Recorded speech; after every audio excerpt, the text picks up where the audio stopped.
Bulletin का आगाज करें और सबसे पहले खबर दें। पाकिस्तान में पहला रोज़ा कल बरोज़ मंगल होने का इम्कान है। चांद देखने के लिए रुयत हिलाल कमेटी का इजलास आज होगा। महकमा मौसमियात के मुताबिक आज शाम चांद की उम्र रुयत के मुताबिक 8 घंटे से ज़ायद होगी। चांद नज़र आने के इम्कान ज़्यादा हैं। सऊदी अरब और खलीजी ममालिक में रमज़ानुल मुबारक का चांद नज़र आ गया है। वहाँ आज पहला रोज़ा है। मस्जिदुल हराम में रमज़ान की पहली तरावी का रूह परवर इज्तिमा हुआ, जिसमें हज़ारों मुसलमानों ने शिरकत की। बरतानिया में कम्युनिटी फिर तकसीम, बाज आज और बाज मंगल को पहला रोज़ा रखेंगे। अमेरिका और कनाडा में तयशुदा मुस्लिम कैलेंडर पर चलने वाले मराकज़ आज पहला रोज़ा रखेंगे। इंडोनेशिया, मलेशिया, सिंगापुर, फिलिपाइन और खिते के दीगर ममालिक समेत ऑस्ट्रेलिया में पहला रोज़ा मंगल को होगा।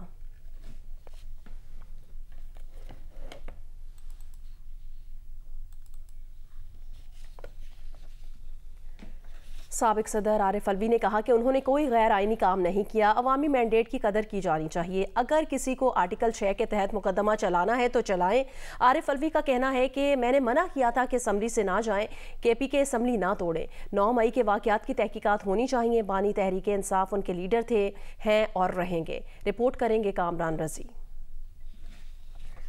सदर मुमलिकत के ओहदे से सुबुकदोश होने के बाद डॉक्टर आरिफ अलवी ने कराची पहुंचकर अपनी रिहाइशगाह पर प्रेस कॉन्फ्रेंस की। बोले, मुल्क मुश्किल हालात से गुजर रहा है। मईशत 2-3 साल से जवाल पजीर रही है। मुल्क के इस्तेहकाम के लिए अवामी मैंडेट की कदर की जाए। मैंने तो 9 मई के अंदर जो वाक़यात हुए उस हवाले से मैंने इस तोड़फोड़ की मजम्मत की है और कोई वजह नहीं कि उससे मैं पीछे हटूं। मैं समझता हूं कि इंसाफ का तकाजा ये है कि तहकीकात करके जिनको सज़ा देनी चाहिए, जिन्होंने कानून तोड़ा उनके लिए सज़ा होनी चाहिए। नेशनल असम्बली के लिए भी ये कहा कि मखसूस नशिस्तों का फ़ैसला करो। मैंने ये भी कहा, जिस दिन मैंने वो साइन भी किया उसके अंदर भी लिखा कि जब तक मखसूस नशिस्तों का फ़ैसला नहीं होगा तो ये असम्बली मत कॉल करो। साबिक सदर ने मुतालबा किया कि बानी तहरीक इंसाफ पर 200 से ज़ायद केसेस को यकजा करके जल्द निपटाया जाए। गुज़िश्ता 2.5 साल में कोशिश की दूरियां खत्म कराऊं। मेरे खिलाफ आर्टिकल 6 के तहत मुकदमा चलाना है तो चलाएं।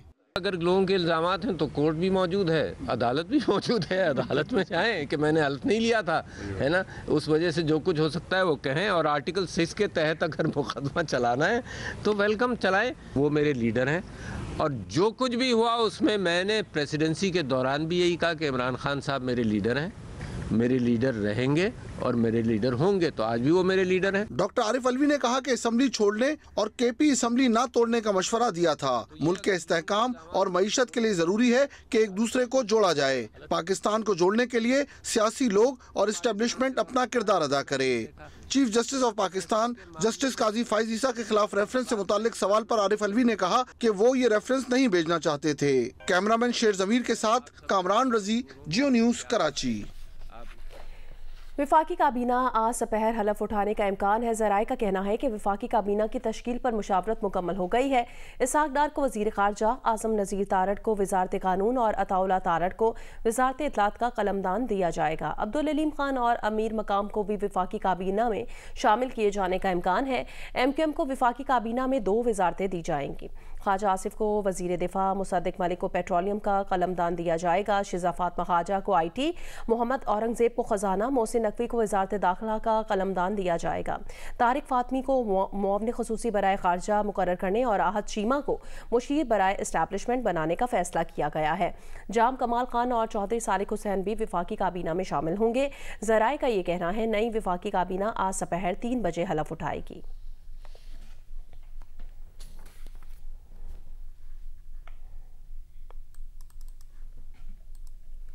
आसिफ अली जरदारी ने मुल्क के 14वें सदर मुमलिकत के ओहदे का हलफ उठा लिया है। ईवान सदर में होने वाली तकरीब में chief justice of Pakistan justice Qazi Faez Isa ने हलफ लिया। बिलावल भुट्टो जरदारी, बख्तावर भुट्टो, आसफा भुट्टो भी तकरीब में हलफ बर्दारी में शरीक हुए। कायदीन नवाज शरीफ और स्पीकर कौमी असम्बली अयाज सादिक भी तकरीब में मौजूद थे। हलफ बर्दारी की तकरीब में आला अस्करी हुकाम, गैर मुल्की सिफारतकार, मेंबरान पार्लियामेंट, इत्तेहादी जमातों के रहनुमा और पीपल्स पार्टी के अहदेदारान ने भी शिरकत की। रिपोर्ट करेंगे वकार सत्ती। नौमुंतखब सदर ममलकत आसिफ अली जरदारी ने ओहदा संभाल लिया। इनकी तकरीब हलबर्दारी अवान सदर के दरबार हाल में मुनक्किद हुई। Chief justice of Pakistan justice Qazi Faez Isa ने आसिफ अली जरदारी से अंग्रेजी जुबान में हल्फ लिया। इस मौका पर सदर की एक तरफ वज़ीर आज़म जबकि दूसरी तरफ सुबुकदोश सदर डॉक्टर आरिफ अलवी बराजमान थे। In the name of Allah, the most beneficial, the most merciful. I, Asif Ali Zardari, तकरीब में chief of army staff general Asim Munir, services chief और आला अस्करी हुकाम ने भी शिरकत की। तकरीब में साबिक सदर को हलबर्दारी की मेज पर बैठाने की नई रवायत भी कायम की गई। आर्मी चीफ ने बिलावल भुट्टो जरदारी और मियां मोहम्मद नवाज शरीफ से उनकी नशिस्तों पर जाकर मुसाफा और गुफ्तगू की। हल्फ के बाद आर्मी चीफ और सर्विसेज चीफ ने आसिफ जरदारी और बिलावल भुट्टो जरदारी को मुबारकबाद दी। वकार सत्ती, जियो न्यूज, इस्लामाबाद। तुर्की के सदर ने आसिफ अली जरदारी को सदर पाकिस्तान मुंतखब होने पर मुबारकबाद दी है। रजब तैयब एर्दोगान ने आसिफ अली जरदारी के बतौर सदर मुमलिकत कामयाबी पर नेक तमन्नाओं का इजहार किया। उन्होंने उम्मीद जाहिर की है कि सदर आसिफ अली जरदारी के दौर में पाक तुर्की के अवाम की खुशहाली के लिए ताल्लुकात मजीद मुस्तहकम होंगे। शराकत दारी खित्ते में अमन और खुशहाली के लिए संगे मील साबित होगी।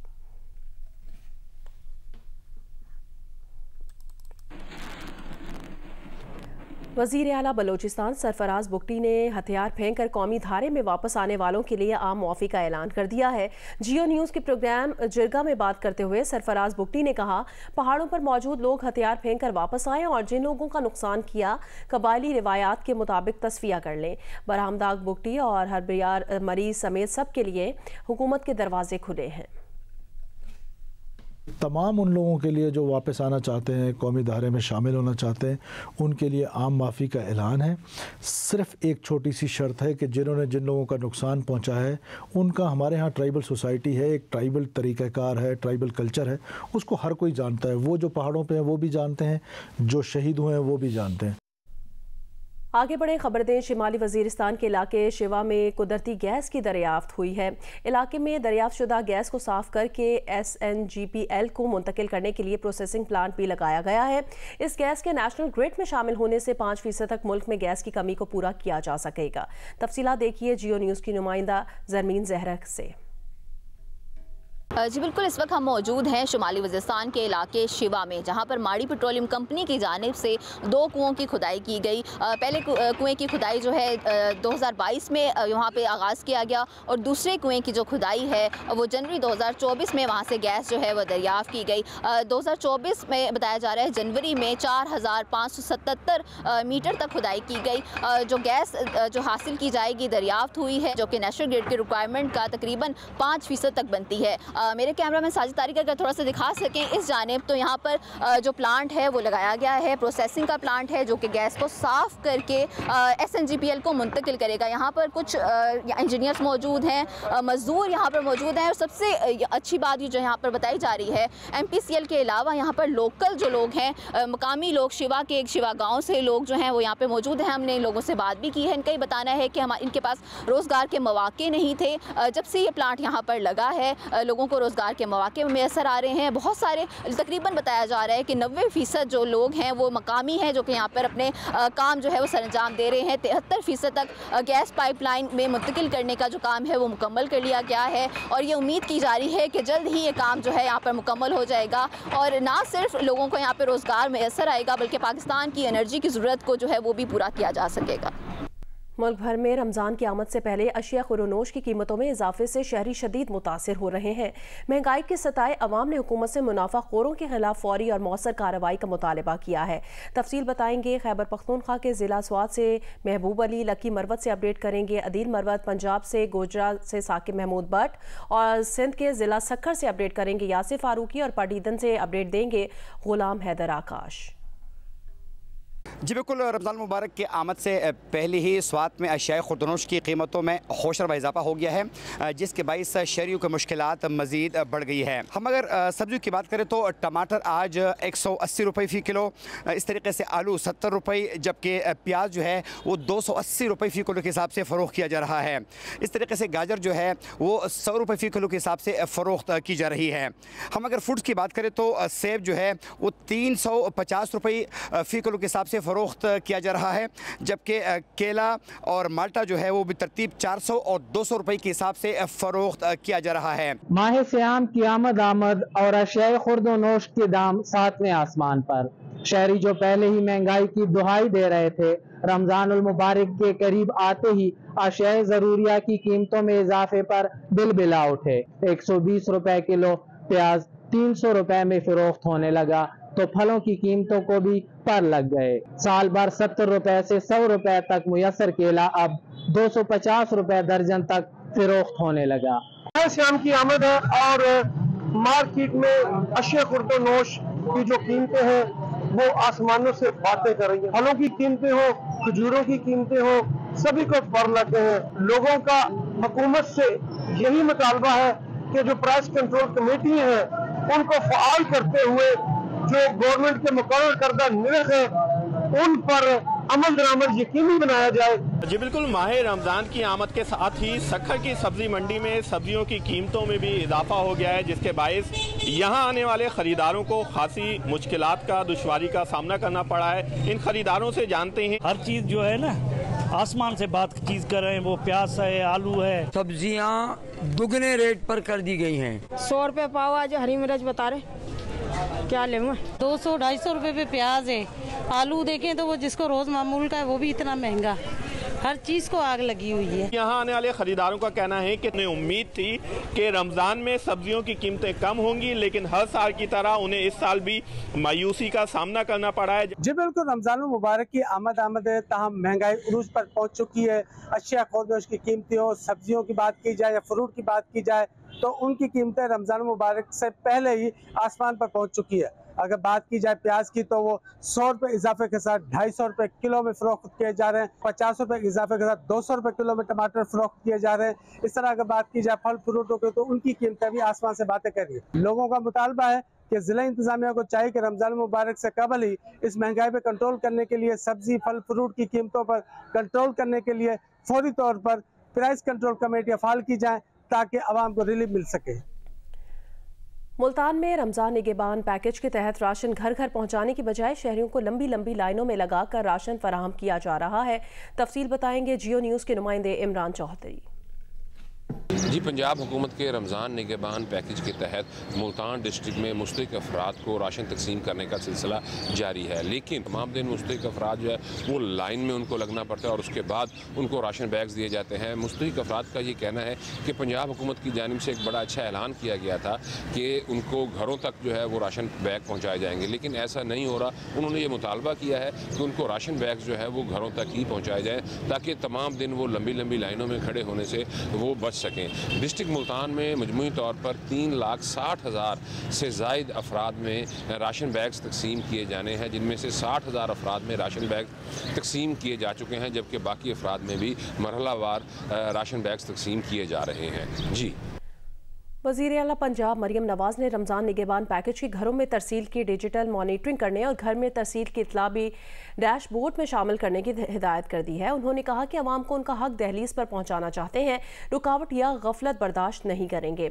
वज़ीर आला पंजाब मरियम नवाज़ ने ये बात पूंछ हाउस लाहौर में मॉडल रमज़ान बाजार और कंट्रोल रूम के दौरे के दौरान कही।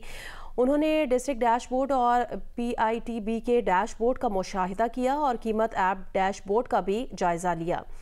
वज़ीर आला को इस मौके पर डैशबोर्ड पर पेश करदा अदाद-ओ-शुमार के बारे में ब्रीफिंग दी गई। उन्हें बताया गया कि 10 रमज़ान मुबारक तक तमाम ज़रूरतमंदों तक रमज़ान निगहबान पैकेज के बैग्स पहुँच जाएंगे। मरियम नवाज़ का कहना था अवाम को कतारों में नहीं लगने देंगे, उनका हक उनके घरों में पहुँचाएंगे।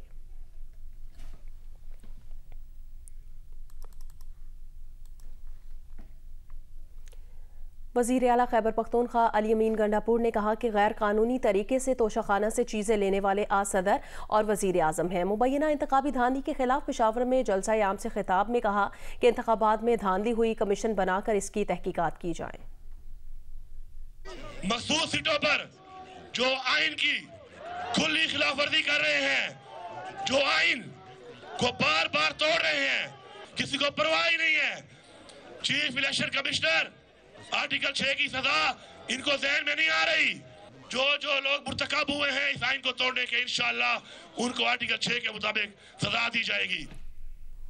आगे बढ़ें, खबर दें पारा चिनार से। अच्छी खबर यह है कि मुख्तलिफ कबाइल से ताल्लुक़ रखने वाले स्कूल असातिज़ा ने एक दूसरे के इलाकों में ड्यूटी देना शुरू कर दी है।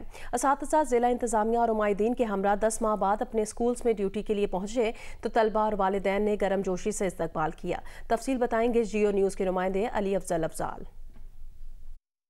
जी, ज़िला कुरुम में मुख्तलिफ कबाइल से ताल्लुक़ रखने वाले असातिज़ा ने 10 माह बाद एक दूसरे के इलाकों में दर्स व तदरीस का सिलसिला दोबारा शुरू कर दिया है। आज डिप्टी कमिश्नर ज़िला कुरुम जावेदुल्लाह महसूद और कबाइली अमाइदीन के हमरा असातिज़ा वस्ती कुरम के दूर दराज इलाकों में गए और वहाँ पे दर्स तदरीस का सिलसिला दोबारा शुरू कर दिया। 4 मई 2023 को त्रिमंगल हाई स्कूल में मुसल्लह दहशतगर्दों के हमले में 4 असातिज़ा समेत 7 अफराद जाँ बाहक हो गए थे, जिसके बाद मुख्तलिफ कबाइल से ताल्लुक़ रखने वाले असातिज़ा ने एक दूसरे के इलाकों में दर्स तदरीस का सिलसिला बंद कर दिया था। असातिज़ा ने अपने अपने स्कूल में हाज़िरी देना शुरू कर दी है और दर्स तदरीस का सिलसिला शुरू कर दिया है। खुले समंदर में कश्ती डूबने से लापता होने वाले 14 माहीगीरों में से 4 माहीगीरों की लाशें हजामड़ों से निकाल ली गई हैं।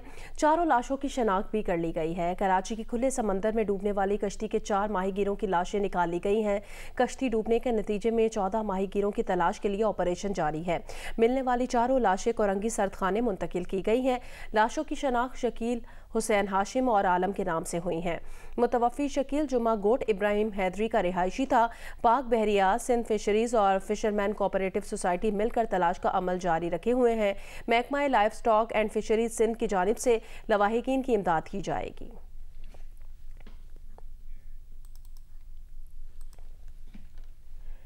कराची में जुबली सिविल डिफेंस एरिया में मुकाबले में गैंग वॉर के साबिक सरबराह अब्दुर्रहमान डकैत का जानशीन मारा गया।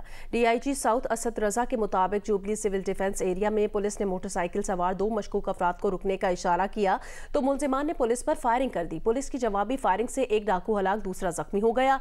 हलाक होने वाले डाकू की शनाख्त सारबान के नाम से हुई है, जबकि जख्मी की मकसूद के नाम से शनाख्त हुई है। सारबान गैंग वॉर के साबिक सरबराह अब्दुर्रहमान डकैत का जानशीन था। सारबान कत्ल, इक़दाम कत्ल, भत्ताखोरी, मुनशियात फरोशी समेत मुतादिद मुकदमात में जेल काट चुका है।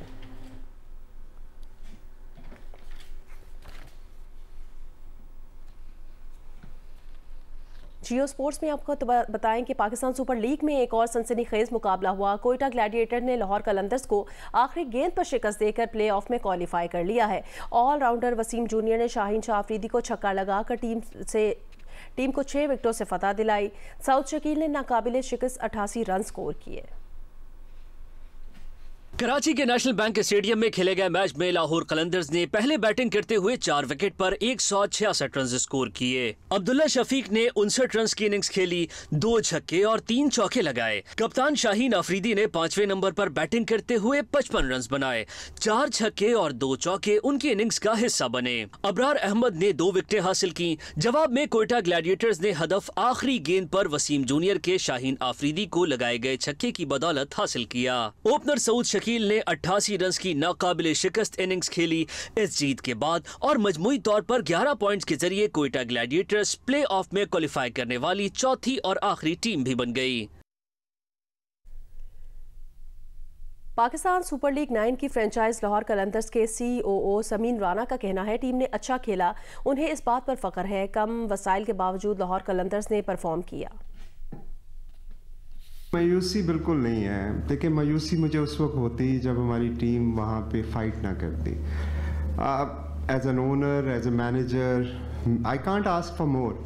लड़कों ने अपना 100% दिया, बल्कि एट टाइम्स जब हमारे पास रिसोर्सेज कम भी हैं, हमारे पास राशिद नहीं है, हमारे पास हारिस नहीं है, डेविड की इंजरी थी, फ़खर की फॉर्म थी, ताहिर बेग की इंजरी थी, राजा बख्शा नहीं आए, डैन हमारे हैं लॉरेंस, वो नहीं आए। बट आप देखें कि 5 मैच ऐसे थे जो लास्ट ओवर तक गए। इट शोज़ कि इस टीम में स्पिरिट है, इस टीम में फाइटिंग एबिलिटी है। लड़कों ने, मैं जितनी भी तारीफ़ करूं लड़कों की कम है। हार जीत गेम का हिस्सा है और इस तरह के मैचेस अगर आप हारते हैं तो उसमें कोई शर्म नहीं। इस दफ़ा जो मेजर डिफरेंस था वो विकेट्स का था। अगर आप लाहौर की विकेट्स देखें तो इतनी फ्लैट विकेट्स जो थी वो हमने पहले नहीं देखी और ये सबके लिए सरप्राइजिंग था। बाकी टीमों को भी देखें, क्योंकि लास्ट सीज़न में लाहौर में जो विकेट्स थी वहाँ पे थोड़ा सा ग्रास छोड़ा हुआ था जो कि फास्ट बॉलिंग को हेल्प करता था। बट इस दफ़ा बिल्कुल ही फ्लैट विकेट थी। ऑब्वियसली T20 के अंदर जब आपका कम्बिनेशन थोड़ा सा हिलता है तो आपको कवर करने में प्रॉब्लम होती है। यही वो प्लेयर हैं जिन्होंने हमें चैम्पियन बनाया था। ये पाकिस्तान के बेस्ट प्लेयर हैं हमारा कम्बिनेशन स्ट्रगल करता रहा और मैं समझता हूँ कि फाइटिंग जो हमने की लास्ट ओवर तक जाना, it could have been anybody's game. Haris के हवाले से ये बात मैं आपको बड़ी क्लियरली बता दूँ कि हारिस रऊफ जो है वो पाकिस्तान के एसेट हैं और पाकिस्तान के लिए हमेशा अवेलेबल हैं। उन्होंने कभी नहीं कहा कि मैं पाकिस्तान के लिए अवेलेबल नहीं हूँ। ऑब्वियसली अगर आपने 2 साल से टेस्ट रेड बॉल नहीं खेला तो आप समझते हैं कि यार मैं शायद फिट नहीं हूँ या मुझे, तो ये एक हर इंसान का राइट है और उससे उसका राइट नहीं छीनना चाहिए। कोयटा ग्लैडिएटर के ओपनर साउद शकील कहते हैं डोमेस्टिक क्रिकेट को अहमियत देनी चाहिए। वो नौजवान खिलाड़ियों से कहेंगे कि डोमेस्टिक क्रिकेट ज़रूर खेलें। जो मौका उन्हें कोयटा ग्लैडिएटर्स ने दिया इसको एंजॉय कर रहे हैं। हर चीज़ का एक राइट टाइम होता है। मेरे ख्याल में ये मेरे लिए राइट टाइम था कि मैं इस मौके पे T20 क्रिकेट खेलना शुरू करूं और थोड़ा सा हो सकता है शायद मैच्योरिटी लेवल बढ़ गया और ये कि अपना काम अपना सोच इस मुताबिक आप किए तो उसके मुताबिक रिजल्ट आ रहे हैं। बहुत इंपॉर्टेंट गेम था। हमें भी आइडिया था कि आप जब इतना एंड तक टूर्नामेंट में आ जाते हैं तो कोशिश करते हैं कि आप पहले ही क्वालिफाई कर जाएँ और लास्ट मैच तक नहीं लेके जाएँ। डोमेस्टिक क्रिकेट तो ये बहुत इंपॉर्टेंट है। मैं तो धोखे मैं इतना सीनियर नहीं हुआ हूँ, लेकिन मैं सबको ये मशवरा देता हूँ कि आप सारी 4-डे क्रिकेट खेलें और डोमेस्टिक क्रिकेट में 4-डे क्रिकेट को अहमियत दें, क्योंकि वो जो इस साल भी जो हमारा 4-डे क्रिकेट हुई है उसमें 80 ओवर की इनिंग थी, तो उसमें तो तीनों फेज़ आ रहे थे। अर्ली ऑन आपने 4-डे खेलना है, फिर 1-डे खेलना है, फिर T20 खेलना है, तो आपको सीखने का मौका मिलता है। और तो मेरा सबसे यंगस्टर्स को ये है कि आप 4-डे क्रिकेट पे भी ध्यान दें। मुझे खुशी इस बात की है कि जो मुझे अपॉर्चुनिटी दी गई यहाँ पे एज आ ओपनर और मैं उसको कैपिटलाइज़ कर रहा हूँ और मेरी टीम क्वालिफाई कर गई है। मैं 2 मैन ऑफ द मैच हो गया हूँ, तो उससे बढ़ के मिलने क्या होगा। HPL PSL 9 में इस्लामाबाद यूनाइटेड ने मुल्तान सुल्तान्स को 3 विकेटों से शिकस्त देकर प्लेऑफ के लिए क्वालिफाई कर लिया है।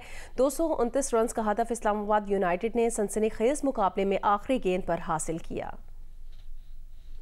रावलपिंडी क्रिकेट स्टेडियम में खेले गए मैच में मुल्तान सुल्तान्स ने पहले बैटिंग करते हुए 4 विकेट पर 228 रन बनाए। उस्मान खान ने 50 गेंदों पर नाकाबिले शिकस्त सेंचुरी बनाई। वो एक इवेंट में 2 सेंचुरी और PSL की तारीख में मजमूई तौर पर 3 सेंचुरियां बनाने वाले खिलाड़ी बन गए। उस्मान खान ने 3 छक्कों और 15 चौकों की मदद से 100 रन बनाए। जॉनसन चार्ल्स 42 और यासिर खान 33 और मोहम्मद रिजवान 20 रन बनाकर नुमाया रहे। फहीम अशरफ ने 2 खिलाड़ियों को आउट किया। जवाब में इस्लामाबाद ने सनसनीखेज मुकाबले के बाद हदफ आखिरी गेंद पर हासिल किया। ओपनर कोलिन मनरो ने जारहाना इनिंग्स खेली। 40 गेंदों पर 5 छक्कों और 9 चौकों की मदद से 84 रन बनाए। कप्तान शादाब खान के 54 और इमाद वसीम के नॉट आउट 30 रन की बदौलत इस्लामाबाद यूनाइटेड ने 7 खिलाड़ियों के नुकसान पर फतह हासिल करके प्लेऑफ के लिए क्वालिफाई कर लिया।